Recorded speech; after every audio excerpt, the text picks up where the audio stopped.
Did you know that the average American spends 42 hours a month on household tasks, basically a full work week of chores? For working parents, that number climbs even higher. If you're constantly battling clutter, laundry, and never-ending to-do lists, you're not alone. In this video, I'll share real, lasting strategies that you can use to keep your home clean, because nobody has time to clean 24/7. And while we're on the topic, give this video a thumbs up if you would like a full-time housekeeper, butler, and chef. And just a quick reminder, if you haven't done so already, to subscribe to the Clean My Space channel. And by the way, this video is brought to you by Makers Clean. You can check it out at makersclean.com or makersclean.ca. It's our sister company where we sell premium microfiber cleaning tools and more. Now, I've got a collection of strategies here. Not every one is going to work for every person or every family, but keep an ear out. Some will definitely speak to you, and you can also tweak these as you go. First up, we're gonna play defense, not just offense, and we're gonna get on top of the mess and clutter before it even starts. If you think minimalism is just trendy, it's not. It's perfectly functional, because if you're able to embrace minimalism, it means that you just have less things to deal with in your house overall. Once you've done some decluttering and you've started to live that more minimalist life, you can embrace the one in, one out rule. And this essentially means that when you bring something new into the home, whether it's a new toy for your kids, a new garment, a new piece of kitchenware, you get rid of an old one. That way you're not building up clutter, rather you're keeping or maintaining a consistent amount of stuff in your home at any given time. From a practicality standpoint, if you're wondering how to reduce the amount of stuff you bring into your home, especially when it comes to gifts, think about prioritizing experiences over possessions. That way, the next time a big milestone event like a holiday or a birthday comes up, you can take that family member out for an amazing experience. Not only does this create great memories and bonding, but it also means you don't have to bring something into your house.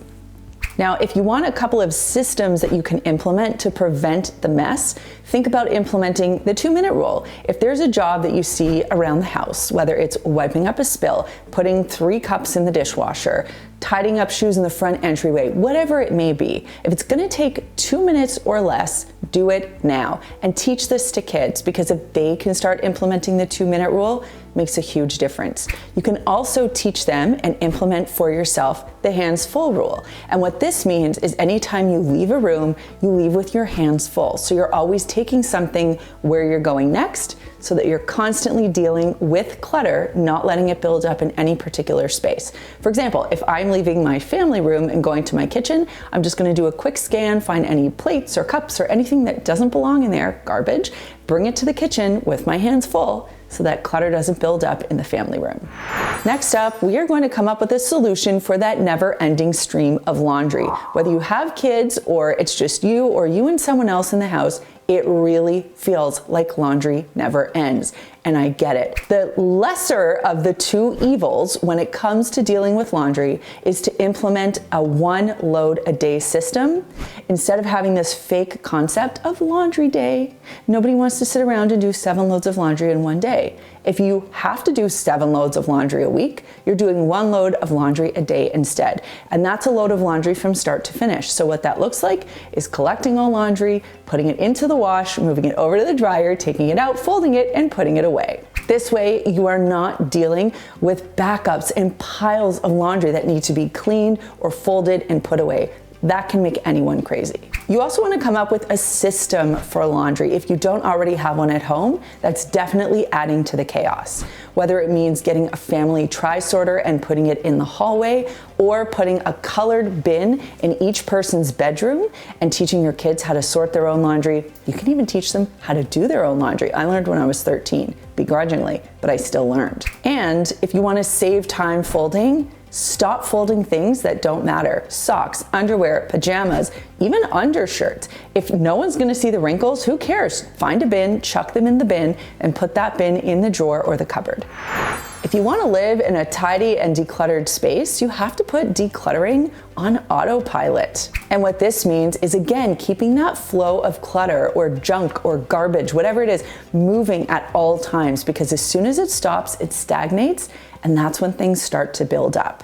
A great thing to try if you haven't done it already is to implement the Ohio system into your life. Ohio is a state, but it also stands for only handle it once. And this can be applied to daily items like forms for school, letters that come in the mail, packages, bags that you have at your front door, little small things that sort of build up on a daily basis. As soon as you touch it, you deal with it immediately. So when you bring the mail in, you don't put the stack of mail down and deal with it later. Rather, you open up the mail, photograph, save whatever you need to save, deal with it, and then it's done. Only handle it once. It's really amazing what you can do in 5 minutes, and that's why tidying and decluttering broken down into chunks of 5 minutes can be really powerful. When it feels like all else has failed and you don't even know where to start, put 5 minutes on the clock and see how much you can get done.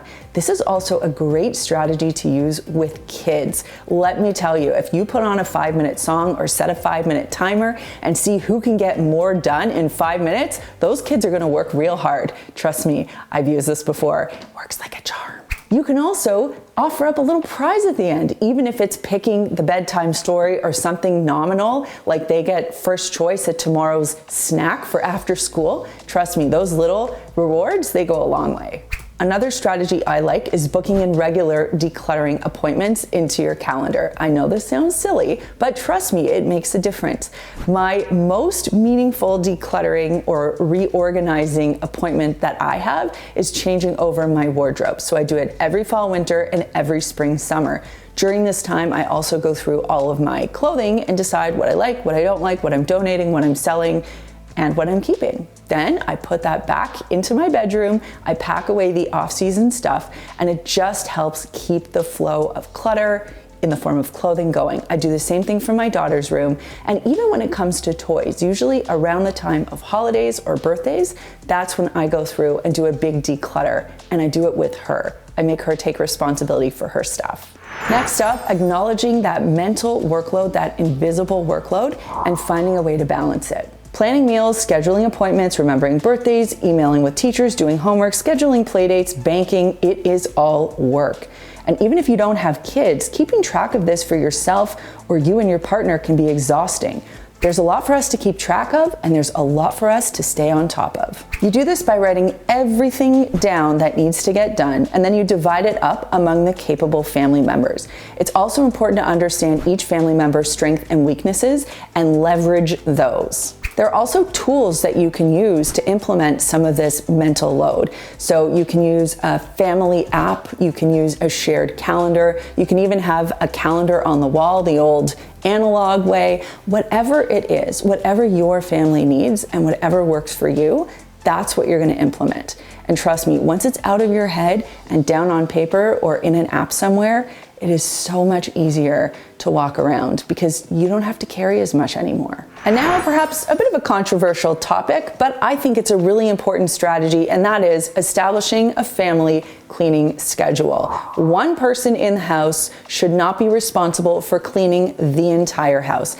Everyone has to contribute. Now, when you're setting up a family cleaning routine, you can either write it out by hand, or something I've been doing a lot lately is you can ask ChatGPT to help you. Just say, I have this many people in my family, this person works this many hours a week, this person's schedule is from X to Y o'clock, I have this many kids, they're this old, we live in a 4-bedroom home with 3 bathrooms, whatever you want to write down, whatever you want to prompt ChatGPT to do. And then you can say, come up with a cleaning schedule that is age appropriate and fairly balanced for everyone in the house, and see what it pops out. And then you can make some tweaks from there. But that's a really great starting point for you, especially if you're struggling with coming up with one of these family calendars. But once you do this, you can come up with daily, weekly, and monthly tasks that create a routine that then everyone can commit to.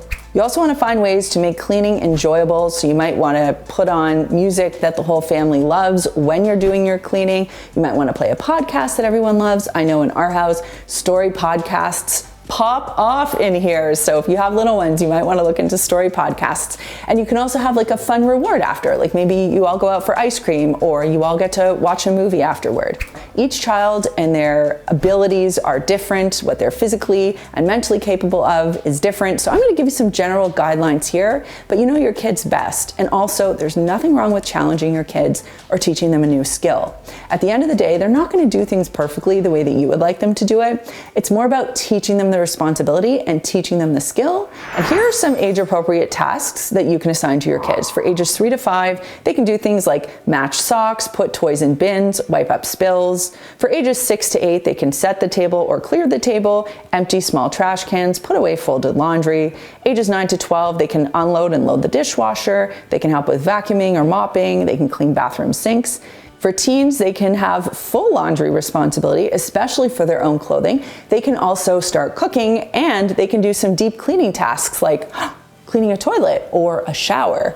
Watch their face once you tell them they have to do that. Now I know that not all of these strategies are going to resonate with you or make sense for your family or your living situation. But my hope is that more than anything, what I've said today has sort of triggered some ideas in your mind where you can say, I like that, but I want to tweak this and I want to make it like this instead. Great. And remember, you don't have to do it all today. Small changes can lead to big results. And that brings me to this week's comment question, which is, what did you have to do in your house growing up? Did your parents have a chore that they made you do that either you loved or you hated? Let me know what that chore was in the comments down below. I'll tell you the one that I had to do that I absolutely hated, and that was vacuuming. And if you read my book that came out in 2017, I talk about how much I freaking hate vacuuming, and that solely stemmed from my vacuuming experiences as a child. And that's because I hated the vacuum that we had, and I especially hated vacuuming the stairs because it was a canister vacuum, and that freaking canister would always fall down the stairs. It was very frustrating. I hate doing it. Anyway, let me know what yours was in the comments down below. If you love what we do here at Clean My Space and want to be part of the Clean My Space community, you can check out our membership program.